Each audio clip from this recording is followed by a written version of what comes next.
Hello ವೀಕ್ಷಕರೇ, ಎಲ್ಲರಿಗೂ ನಮಸ್ಕಾರ. ನನ್ನ ಹೆಸರು ಜಯಲಕ್ಷ್ಮಿ ಅಂತ. ಶೌರ್ಯ ಯೂಟ್ಯೂಬ್ ಸಕ್ಸಸ್ಫುಲ್ ಚಾನಲ್ಗೆ ಸ್ವಾಗತ ಸುಸ್ವಾಗತ. ಇನ್ನೂ ಯಾರೆಲ್ಲ ನಮ್ಮ ಚಾನಲ್ನ ಸಬ್ಸ್ಕ್ರೈಬ್ ಮಾಡ್ಕೊಂಡಿಲ್ಲ ಅಂದರೆ ಈಗಲೇ ಬೇಗ ಸಬ್ಸ್ಕ್ರೈಬ್ ಮಾಡ್ಕೊಳ್ಳಿ.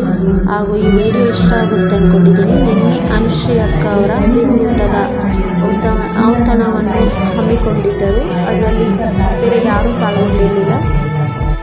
ಬೇರೆ ಸ್ನೇಹಿತರು ಮತ್ತು ಅವರ ಹಿತೈಷಿಗಳು ಕುಟುಂಬದವರು ಎರಡೂ ಕುಟುಂಬಗಳು ಮಾತ್ರ ಆಗಮಿಸಿದ್ದವು. ಅಲ್ಲಿ ಸ್ವತಃ ಅನುಶ್ರೀ ಅಕ್ಕ ಅವರೇ ತಮ್ಮ ಕೈಯಾರೆ ಊಟವನ್ನು ಒದಗಿಸಿ ಬಂದಂತಹ ಅಭಿಮಾನಿಗಳಿಗೆ ಆಟೋಗ್ರಾಫ್ ನೀಡಿ ಫೋಟೋವನ್ನು ತೆಗೆದುಕೊಂಡರು.